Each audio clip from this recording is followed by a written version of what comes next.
I think that generally Presidents Putin and Poroshenko have now come to realize that they have reached a mutually hurting stalemate in the conflict in which both Ukraine and apparently Russia as well are involved. So they are probably looking for ways out of that conflict in a good faith. But that said, on the tactical level, I think there's still disagreement as to what can be done on the ground. Russia says it's not directly involved in that conflict. It can apply influence on the rebels in eastern Ukraine, but it cannot issue orders to them. It can help to secure the border, but the problem with the border between Russia and Ukraine is not with Russia. It is with the Kiev government's ability to control the border. So at this particular stage, I think both sides have problem formulating the challenge, formulating what they should be taking care of. And of course, before you come up with a formulation of the problem, you are not able to talk about ways of resolving them.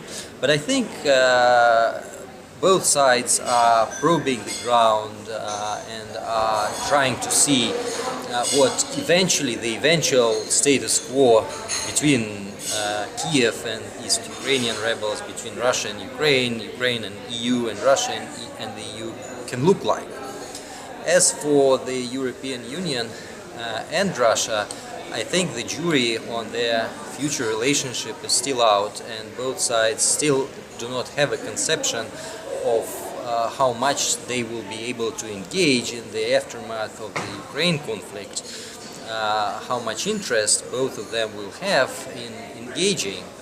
The European Union side, I think, has already absorbed the costs of sanctions against Russia and also of Russia's counter-sanctions against the European Union producers.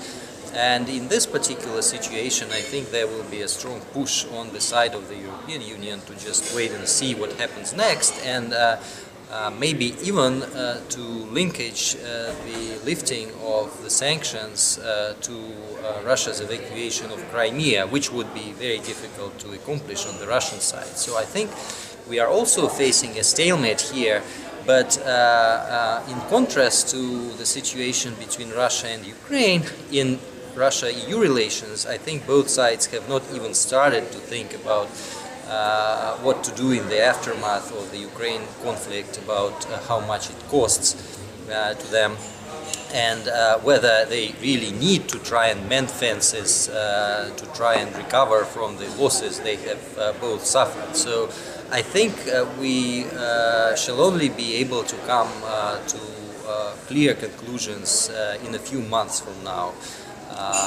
My take on it would be to wait and see for another 3 or 4 months, and then we'll have more to say about that.